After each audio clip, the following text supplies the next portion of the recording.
아픈 분들이 추우면 오그라들고 활동이 싫어지고 그래서 몸과 마음이 자꾸 오그라드는 그런 불편함이 있을 것이지만 여러분의 마음에는 따스한 하나님의 사랑의 빛이 임해야 되고 여러분의 몸에는 따스한 햇빛이 임해야 합니다.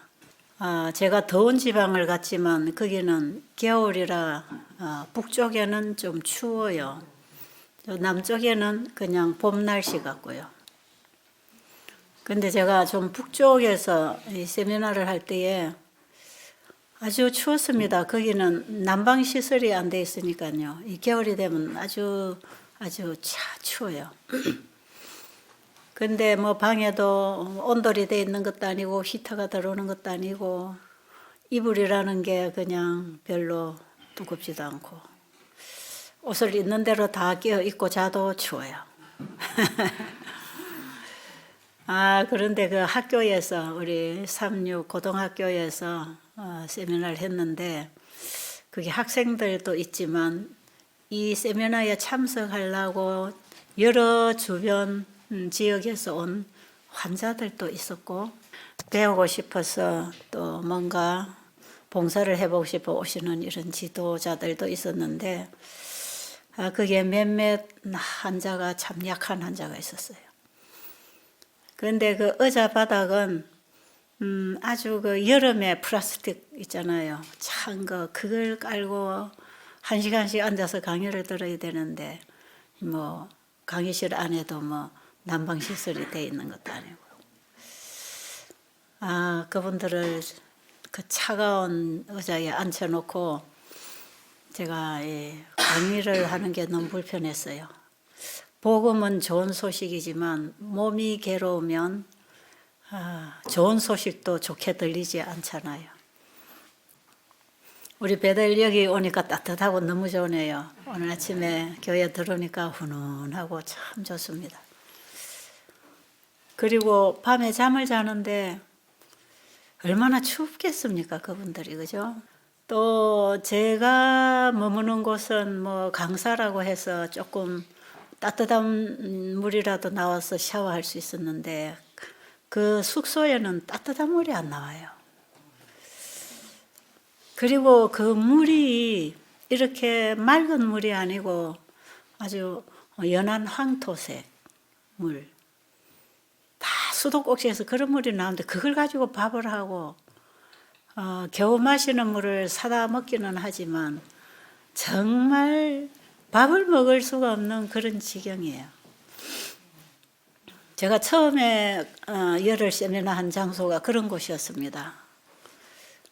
우리 삼육학교 학생이 한 1200명 되고 교역자들이 많고 그런 기관이지만 아주 시골에 아주 열악하게 옛날에 한국의 한 60년대 수준 아직도 배고픈 사람이 있는 그런 환경에서 제가 누워서 잠을 잘 때 저 아픈 분들이 얼마나 추울까 그 생각이 계속 들고 그 다음에 제가 강의하면서 계속 여러분 바닥이 추우니까 의자에다 이불이라도 갖다 놓고 깔고 앉으시라고.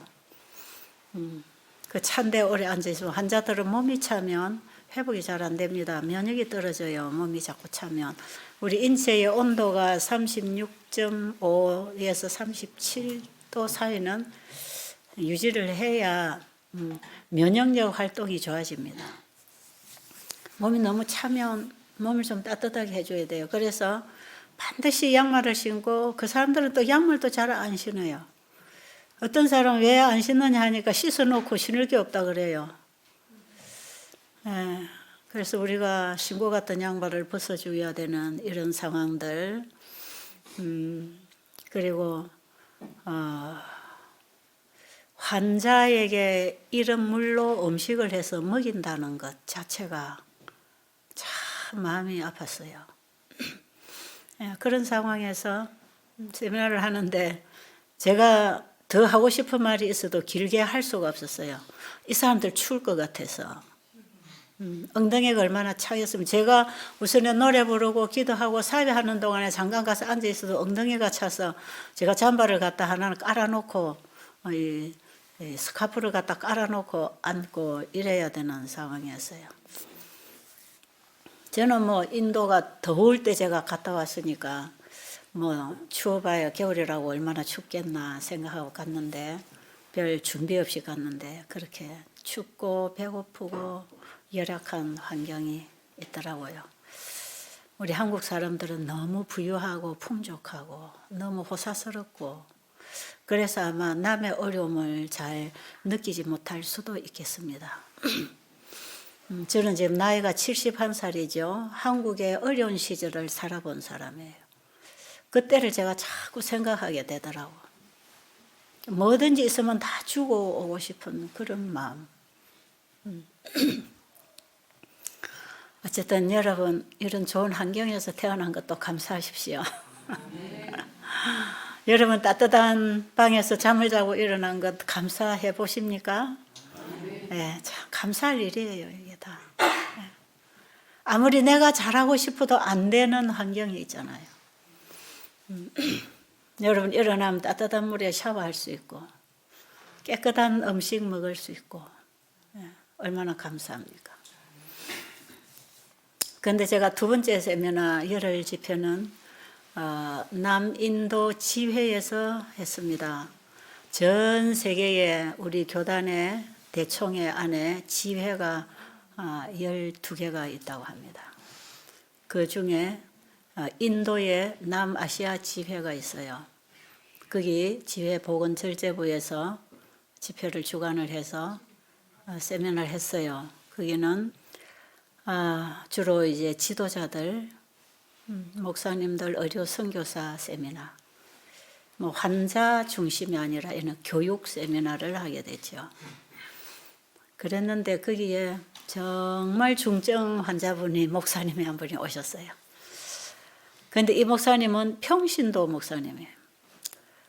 제가 그 인도의 북인도 연합회에서 제가 세미나 할 때 여기는 목회자 한 달 월급이 얼마입니까? 물어봤어요. 그 재무한테. 근데 연합회장 월급은 120불. 보통 부장 목사님들은 한 80불. 이런 돈은 얼마인지 아시죠? 80불이면 10만 원도 안 됩니다. 그런 월급을 받고 다 이 복음 전하겠다고 봉사하시는 분들이에요.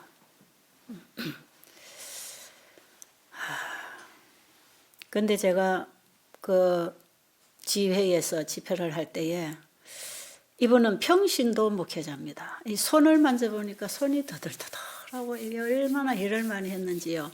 자급자족하면서 교회를 맡아서 성경을 가르치고 봉사하는 분이에요. 근데 이분이 위암인데 사이즈가 얼마나 되냐 했더니 14cm, 10cm. 10cm, 14cm. 그런데 이미 복수가 다 찼어요. 토하고 먹지도 못해요. 통증이 와서 진통제를 쓰고 있어요. 그리고 살은 너무 야입니다. 손만 이리 통통해서 왜 이렇게 손은 통통하냐 했더니 주사기를 계속 병원에서 꽂고 있어가지고 그게 부어 있는 거예요. 근데 옆에 자기 부인이 따라왔고 아들이 왔고 딸이 왔고 다 따라왔어요. 아버지 때문에. 근데 이분이 정말 아직 많이 늙지 않았습니다. 많아봐야만 50 됐을까? 근데 정말 아무리 봐도 살기는 힘든 상태예요. 그래서 지금이라도 병원에서 수술이 가능하다고 하면 수술을 하는 게 빠릅니다.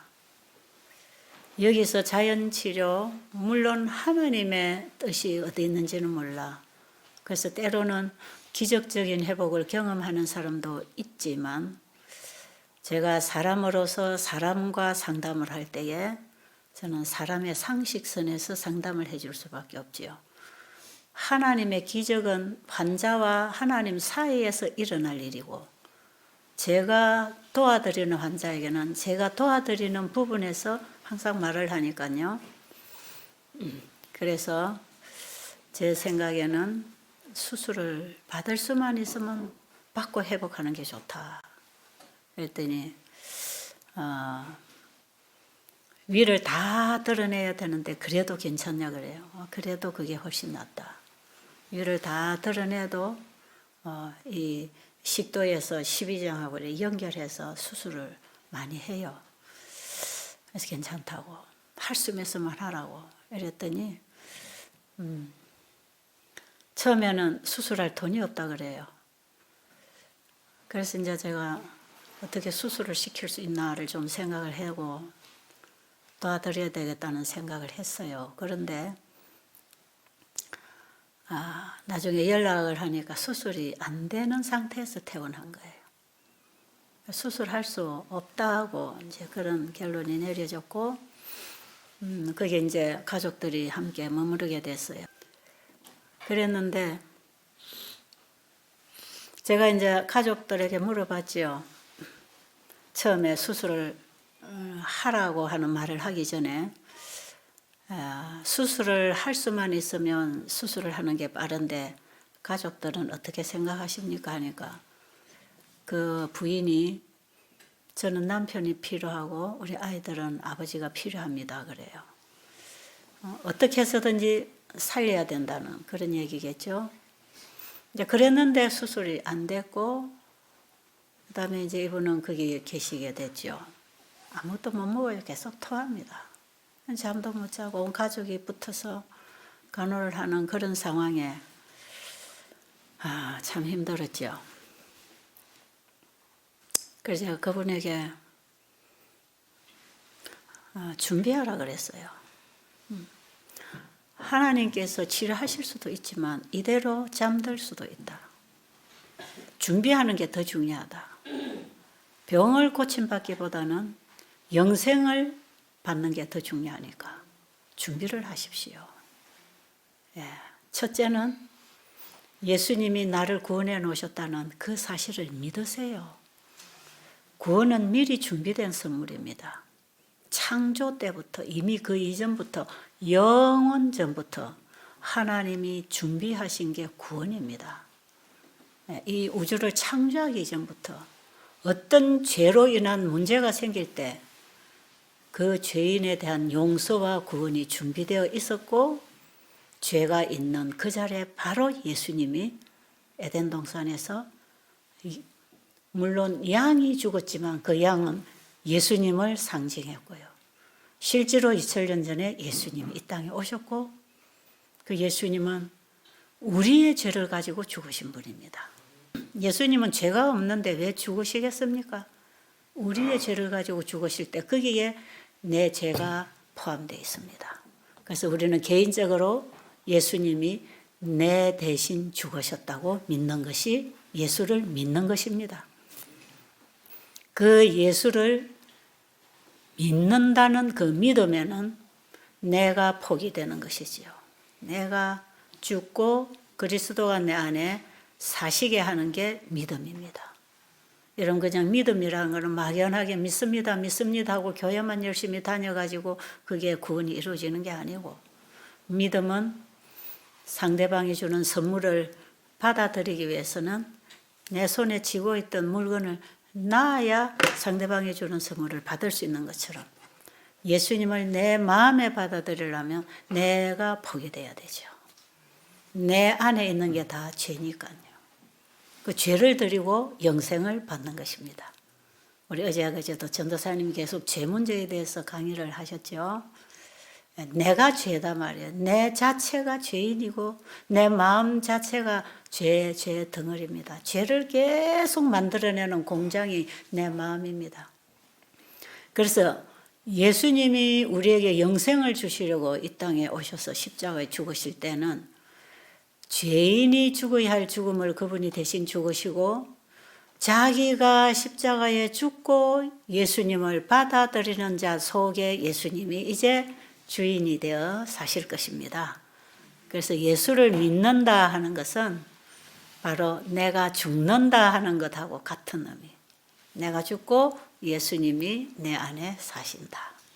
이해하시겠어요? 여러분이 단순한 구원의 원리를 깨달으셔야 합니다. 여러분이 평생 교회를 다녀도 그냥 나 믿고 있으니까, 예수 믿고 있으니까 구원 받겠지. 그래서 내가 봉사도 하고, 그래서 내가 뭐 헌금도 하고, 이래저래 내가 착한 일도 하고, 이렇게 살다 보면 예수님이 언젠가 구원해 주시겠지. 이렇게 사는 게 아니에요.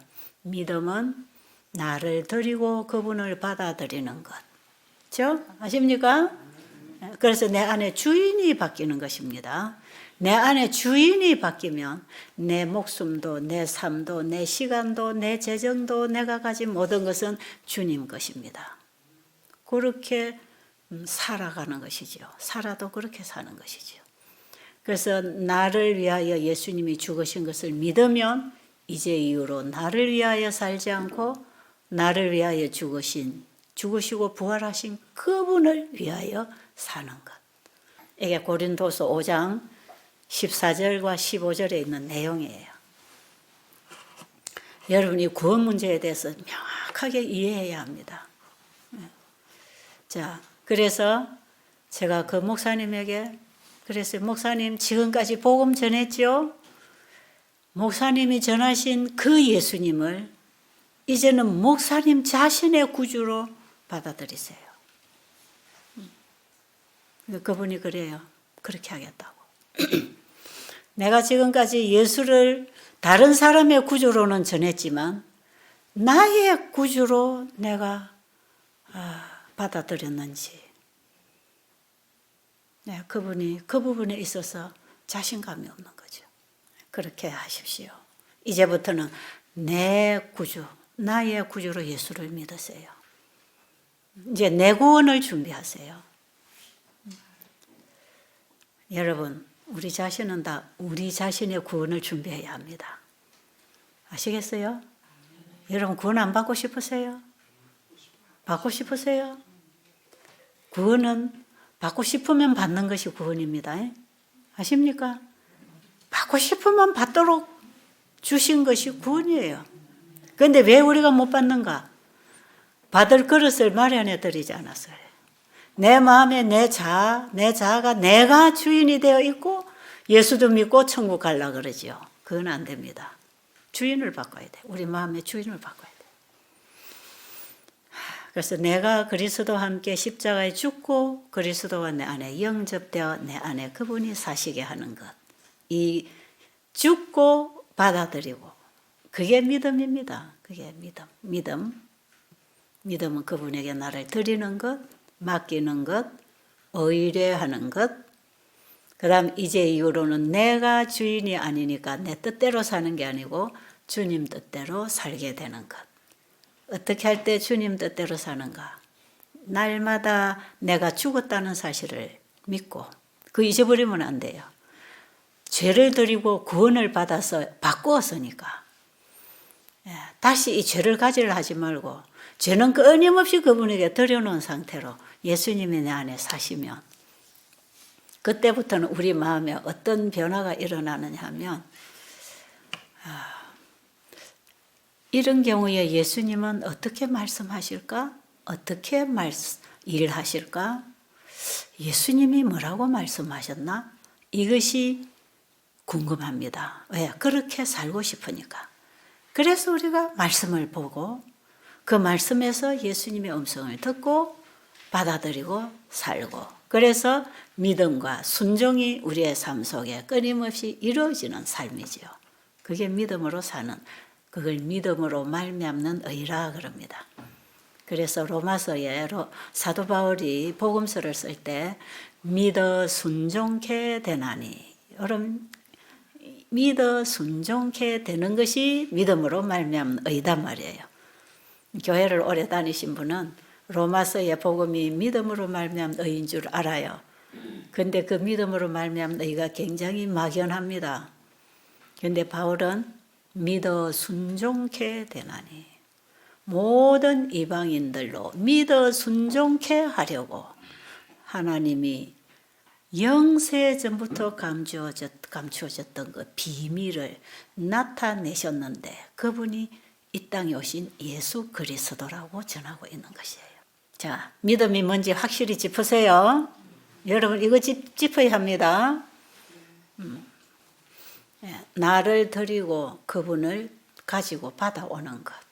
바꾸는 거예요. 나하고 예수님하고 내 안에 주인을 바꾸니까 이제 나는 죽어버렸으니까 내 마음대로 하는 게 아니죠.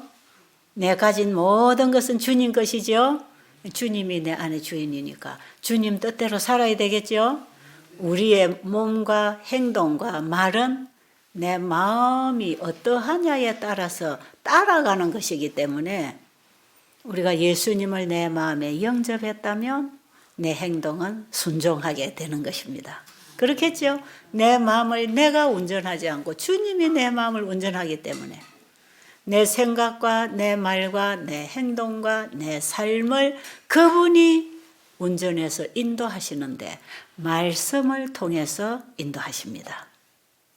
그래서 믿음으로 말미암아 순종케 되는 그 순종은 하나님의 말씀대로 되어지는 것, 하나님의 말씀대로 따라가는 것, 믿음, 예수를 믿어 구원에 이르는 그 믿음, 그런 것입니다. 그래서 믿음 안에는 순종이 반드시 포함되어야 됩니다. 그래서 야고보서 2장에 보면 믿음은 행함과 함께 일하고 행함으로 믿음이 온전하게 되었느니라. 아브라함의 믿음이 아들을 제단에 드릴 때에 그가 믿음으로 의롭게 된 거 아니냐. 아브라함의 믿음에도 아들을 제단에 드리는 행위가 따라갔다 이 말이죠. 순종. 이해하시겠습니까? 자, 교회를 처음 나오신 분도 이건 이해할 수 있는 얘기니까 여러분들 예수를 믿는다는 것 여기 오셔서 많이 지금 공부하고 있잖아요. 근데 예수를 믿는다는 게 뭔가 하는 이 부분을 이해를 할 필요가 있어요. 이게 잘못되면 평생 교회를 다녀도 애매모호한 신앙하면서 확신도 없는 신앙, 변화가 일어나지 않는 신앙, 전혀 변화되지 않는 마음, 그걸 가지고 착하게 신앙생활하고 죄를 안 지려고 노력해서 구원을 받는 건 아닙니다. 내 안에 주인이 바뀌어야 돼요. 새 생명이 들어와야 합니다. 아담의 후손으로 태어난 아버지의 씨를 받고 우리는 다 태어나서 아버지 성씨를 가지고 있잖아요. 저는 최씨, 여러분 박씨, 김씨, 그 아버지 씨입니다. 그런데 이것은 전부 사망의 몸을 만들어낸 죄씨. 근데 우리가 씨를 종자를 바꿔야 영생합니다. 그래서 예수님의 씨, 아버지의 씨를 갖고 이 땅에 육신으로 오신 예수를 믿고 받아들일 때 하나님의 씨를 받는데 새 생명, 영생하는 씨를 받는 것이죠. 이 영생하는 씨를 받아야 예수님 재림 때 영생하는 몸으로 부활하고 일어날 거니까 땅에다가 씨를 뿌려야 거기서 같은 나무가 나오듯이 우리 속에 예수의 씨, 하나님의 씨를 받아야 부활 때에 신령한 몸으로 부활을 해서 하나님과 하나가 되어 영원히 살 거니까. 이해하시겠죠? 씨를 받아야 되는 것. 그러니까 우리가 이 땅에 육으로 태어난 모든 사람은 영생의 씨를 받을 그 목적으로 우리를 태어나게 하셨고 우리는 영생을 회복받기 위하여 태어난 사람들이기 때문에 우리 인생의 목적은 영생 회복입니다. 복음의 회복, 복음이 우리에게 온 목적은 회복을 주기 위해서, 영생을 주기 위해서 복음이 왔다 이 말이에요. 자, 그런데 수많은 사람들이 이 믿음이라고 하는 이것이 어떻게 되는 것인지를 모르니까 하나님이 계신다고 예수님이 우리를 위해 십자가에 돌아가셨다고 했지 나 믿는다 하는 자기 생각을 대부분 믿고 살지요. 이거는 구원에 이르는 믿음은 아닙니다. 구원에 이르는 믿음은 예수님을 내 안에 영접해야 합니다. 자, 여기까지 이해하십니까? 네. 여러분 이 자리에 앉아 계시는 게 중요한 게 아니고 뭔가 여러분에게 생명의 복음을 드릴 때에 여러분이 그걸 붙잡는 게 중요합니다. 네. 제가 그 목사님에게 그런 말씀을 했어요. 예수님을 영접하시라고. 이제 자기 개인의 구주로 믿으시라고. 그리고 제가 강의하는 시간에 계속 이 복음을 또 얘기했어요. 그게 많은 분들이 또 알아들어야 되니까.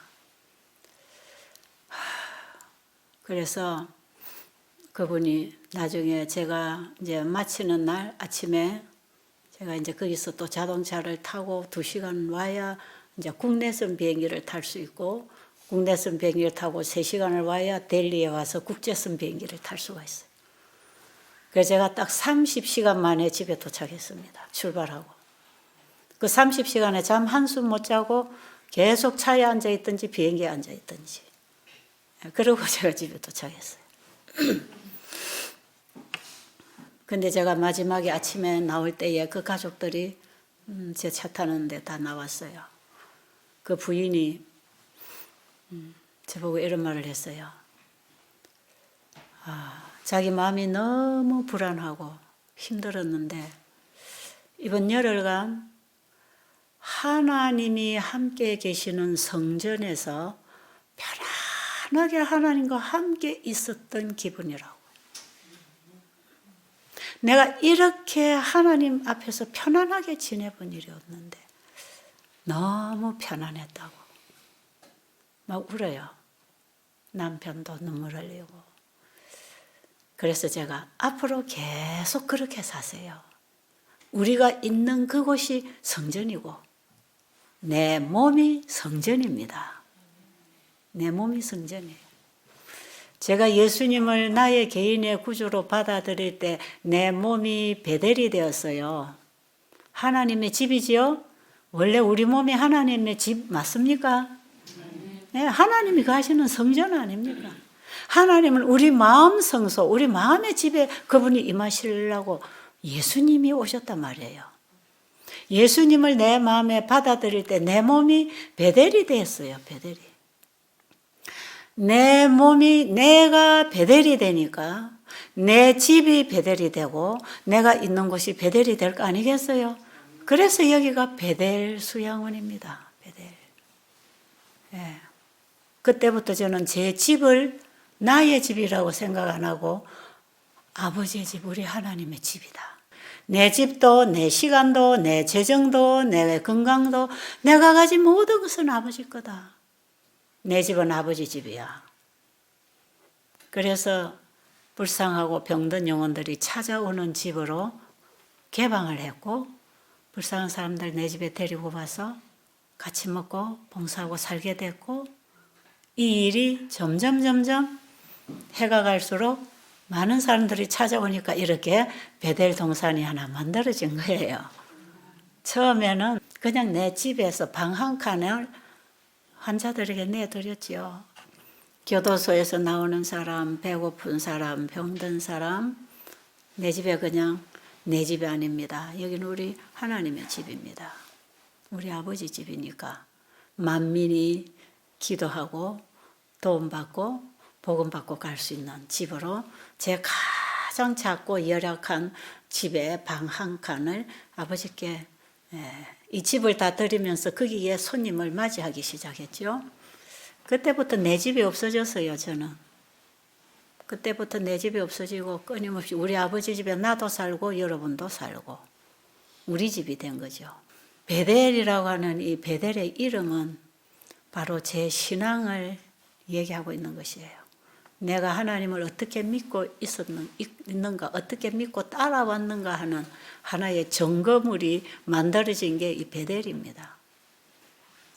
그래서 여러분들이 이곳에 오셔서 복음을 받고 편히 쉬고 맛있게 드시고 회복하고 이렇게 가시면 좋은 곳이에요.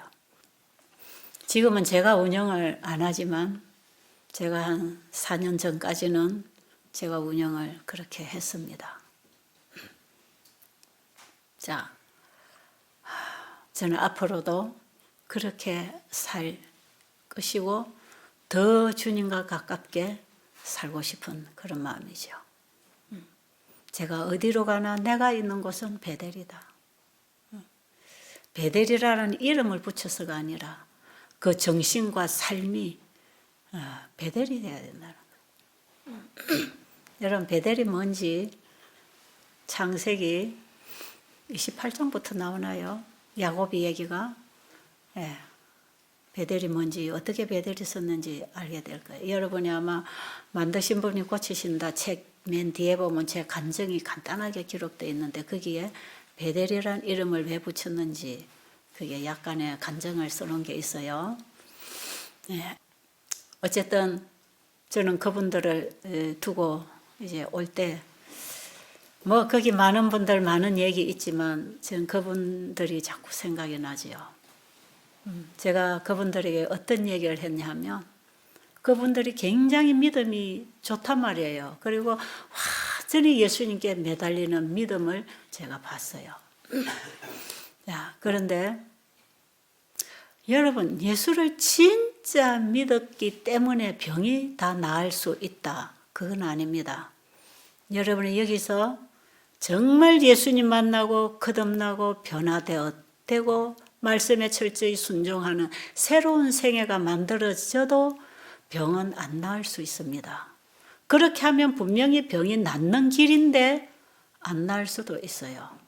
그래서 우리가 예수를 믿기 때문에 무조건 병 낫고 무조건 복 받는 것만은 아닙니다. 왜? 하나님이 우리에게 주시려는 것은 땅의 것이 아닙니다. 땅의 재물이나 땅에 있는 목숨이나 땅에 있는 우리가 추구하는 그런 것들이 아니고 하나님이 우리에게 주시려고 하는 것은 영생을 주시기를 원하죠. 왜? 우리는 영생을 잃어버렸기 때문에 이렇게 고통당하고 사는 건데 그 영생을 잃어버리게 된 게 죄 때문이니까 예수님이 우리 죄를 담당하시려고 오신 거 아닙니까? 그리고 우리에게 영생을 회복시켜 주셨거든요. 그래서 제가 한편 강도 얘기를 하지요. 예수님 십자가에 달려 돌아가실 때 양쪽에 강도가 같이 달렸어요. 한편 강도는 예수님을 저주하고 죽었지만 한편 강도는 예수를 구주로 받아들이고 죽었습니다. 그렇죠? 구원을 받았어요. 그 강도가 마지막 순간에 어떻게 보면 우리 환자분들이 병들었을 때 마지막 순간에 회개하고 예수님 영접하는 경험하고 구원받을 수 있거든요. 이 한편 강도는 그 나쁜 짓 하던 그 강도가 나쁜 짓을 얼마나 했으면 십자가에 달려 사형을 당하겠습니까? 그죠? 그런 정말 흉한 강도가 예수님 십자가에 달린 옆에서 예수님을 가까이서 보게 됐죠. 그리고 그분이 우리가 기다리던 메시아라는 걸 확실히 믿었습니다. 그래서 예수님에게 자기의 신앙 고백을 했습니다. 예수님께서 하늘에 가실 때 나를 기억해 달라고. 그 자기 신앙 고백 아니에요. 예수님 뭐라 그러셨죠? 내가 오늘 너에게 당장 허락하는데 네가 나와 함께 낙원에 있을 것이다. 구할 때, 원할 때 바로 받는 것. 그게 구원입니다. 자, 한편 강도가 예수님을 믿었어요. 그리고 구원을 받았습니다. 이제 구원 받았어요. 믿었으니까 받는 거 아니겠어요? 그런데도 불구하고 십자가에서는 구원을 받지 못했어요. 그렇습니까?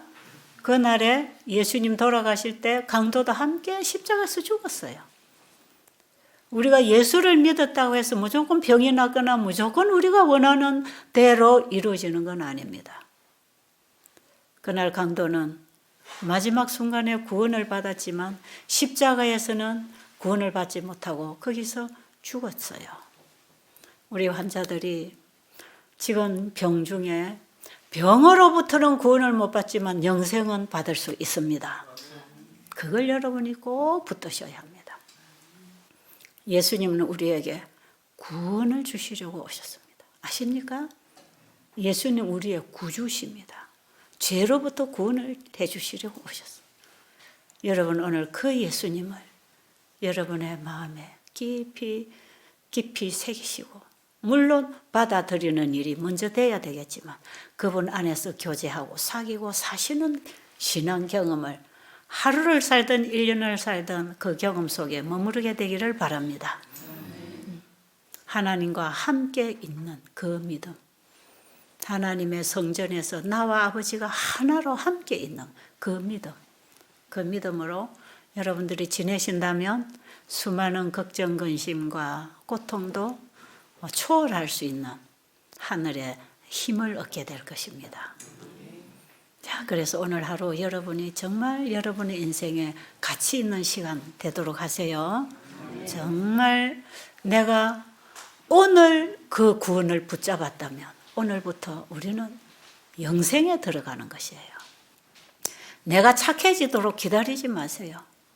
우리 인간은 목숨이 닿을 때까지 속에 죄가 늘 역사하고 있기 때문에 예수님을 받은 새 생명 가운데 새로운 피조물로 새 마음을 가지고 있지만 우리의 육신으로부터 죄의 공격이 끊임없이 있기 때문에 우리는 한순간도 내가 의인이다 하는 생각을 할 수 없는 상태에 우리는 살고 있을 것입니다. 그것 때문에 좌절하지 마시고 내 속에서 어떤 죄가 또 생각나고 또 어떤 경우에 화가 나고 또 죄의 어떤 영향 안에서 나는 아직도 왜 이렇게 죄가 있나 그것 때문에 좌절하지 마시고 끊임없이 예수님을 내 안에 구주로 영접하고 그분과 교제하는 새로운 사람으로 자라나게 되면 되는 것입니다. 아시겠죠? 그래서 우리가 이 육신에 있는 죄가 끊임없이 우리의 마음을 지배하려고 육을 통해서 공격하지만 그때그때마다 믿음으로 승리하게 되는 것이에요. 그래서 악에게 지지 말고 선으로 악을 이기라 그랬죠. 악에게 지면 악하고 싸우는 것인데 선으로 악을 이기라고 할 때는 악으로 악을 싸우지 아니하고 선으로 악을 이긴다가 뭡니까? 우리 인간 안에는 선이 없는데 누구만 선입니까? 예수님이 선입니다. 그래서 끊임없이 또 자아가 일어나서 악과 싸우려고 할 때 그 자아가 날마다 예수님 십자가 앞에 죽었다는 것을 믿어야 합니다. 아시겠죠? 예. 그래서 선으로 악을 이기라고 할 때는 그 선이 예수님께 있는 것이고 예수님이 나가서 죄와 더불어 싸워주겠다는 얘기이기 때문에 네가 싸우려고 하지 말고 네 자신을 예수님께 굴복해라. 십자가에 죽어라. 처음에 내가 십자가에 죽고 예수님이 내 안에 영접된 그 믿음을 살아있는 동안에 계속해라 이 말이에요. 계속. 한 번의 믿음으로가 아니라 끊임없이 믿음에서 믿음에 이르게 하나니 오직 의인은 믿음으로 말미암아서만 살리라. 로마서 1장에 바울이 그렇게 얘기하잖아요. 우리는 믿음으로 믿음에 믿음에서 믿음에 끊임없이 예수님을 붙잡고 사는 것. 그럴 때 선으로 악을 이길 수 있는데 그 선은 내가 이기는 게 아니라 예수님이 선으로 이겨주십니다. 예수님은 내 마음에 선한 마음을 주시고 선하게 역사하셔서 내 마음을 편안하고 상대를 불쌍히 여기는 마음을 주셔서 악을 이기도록 승리하게 해 주실 것이에요. 자, 여러분 아직까지 신앙 경험을 못 해보신 분들, 아직도 예수님을 알지도 못하고 믿음도 가져보지 못한 분들, 오늘이라도 여러분 그대로 하셔요. 그리고 이제는 성경을 읽으시면서 이제 하나하나 배우면 되는 거니까요. 네. 성경은 영생을 경험한, 그러니까 예수 그리스도를 믿음으로 영접하여 거듭난 새 마음을 가진 자들에게 성경이 교훈이 되고 가르침이 되고 바르게 하는 말씀이 되는 것이지, 거듭나지 않은 육의 마음은 하나님 말씀을 거부하고 있기 때문에 받아들여지지 않습니다. 그러니까 우리가 첫째로 예수님을 내 마음에 영접하고 거듭나는 경험이 있어야 하고, 그 다음부터 새로운 피조물이 배우고 살아가는 삶의 원칙이 성경의 가르침이에요.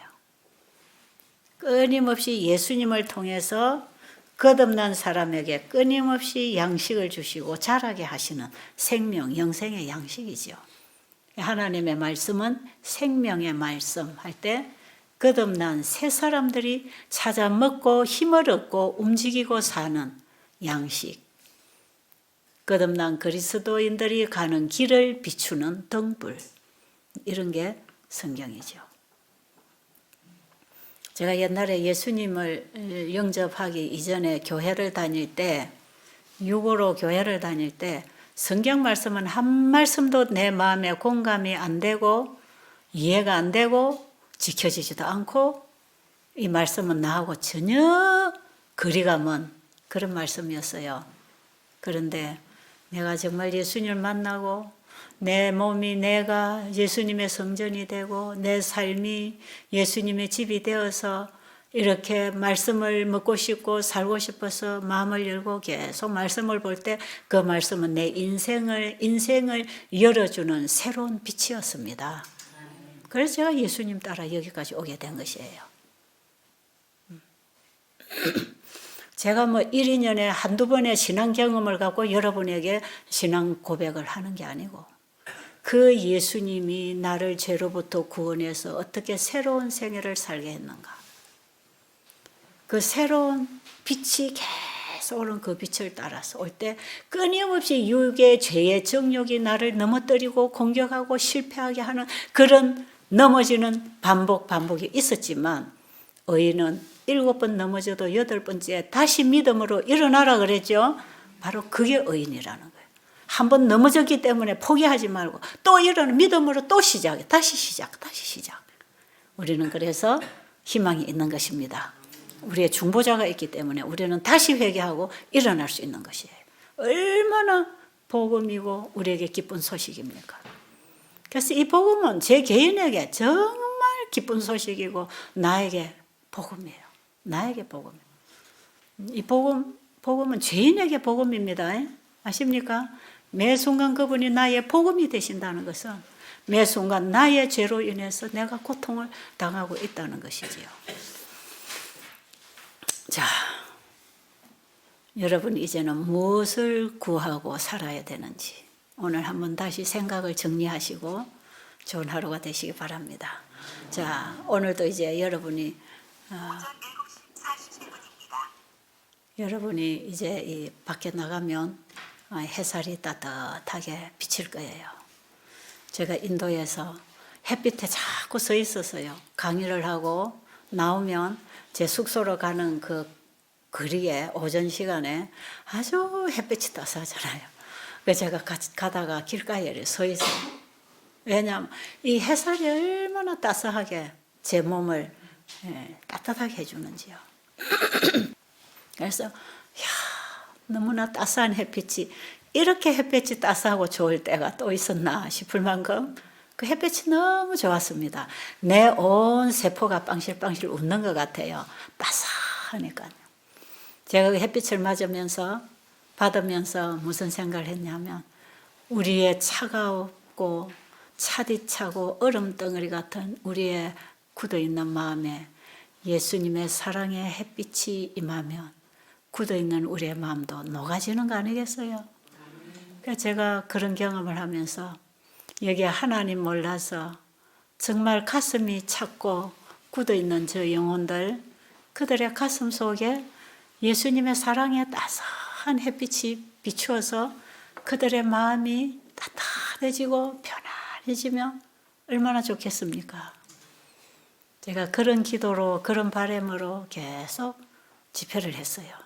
이 자리에 계신 여러분에게도 따스한 주님의 사랑의 빛이 여러분의 가슴에 비춰들기를 바랍니다. 너무 좋은 분입니다. 우리 예수님 너무 좋은 분이에요. 너무 좋은 분. 생각할수록 말씀을 보고 깨달아갈수록 알아갈수록 너무 좋은 분이에요. 저는 그분을 좀 빨리 만나보고 싶어요. 그래서 저는 먼 길을 못 않고 어디든지 복음이 필요한 영혼들 있으면 빨리빨리 이 새천사계별을 전해서 예수님이 재림을 하시도록 백성들을 준비시켜야 된다는 그 열정 하나로 제가 이렇게 다니고 있는 것이에요. 왜? 천국 복음이 모든 민족에게 전거되기 위하여 전파되리니 그제야 끝이 오리라. 복음이 전거돼야 된단 말이에요. 예수님을 만난 사람들의 경험을 통하여 복음의 능력이 전거되어 전파되어야 된다는 것이에요. 그 복음을 저는 가는 곳곳마다 힘을 주어서 증거하고 있는 거죠. 우리 하나님 너무 좋은 분이요. 그분이 나를 이렇게 만들어 주셨고, 내 삶을 이렇게 만들어 주셨고, 나를 이 자리에 서게 해 주셨고, 그분이 해 주신 거다. 제가 남인도 지회에서 제가 첫 시간에 그 얘기 했어요. 하나님의 인도하심으로 내가 여기 와 있다. 하나님의 부르심. 하나님이 인도하시지 않았다면 제가 여기까지 올 수 있는 사람도 아니고 올 일도 없지요. 왜 제가 그 먼 땅에 거기가 있겠습니까? 제가 누군지 알고 제가 거기 어딘지 알고 가겠어요. 하나님이 인도하셨기 때문에 여기 왔습니다. 그리고 하나님이 전하라는 기별을 저는 전할 것입니다. 내 것을 주는 게 아니라 우리 하나님이 주신 것을 나는 나눌 것입니다. 사실 저는 그래서 하나님께 받은 것을 계속 나누고 왔어요. 여러분에게도 또 나누어 드릴 게 보자기가 얼마나 많이 있는지 모릅니다. 보자기가 하나만 있는 게 아니에요.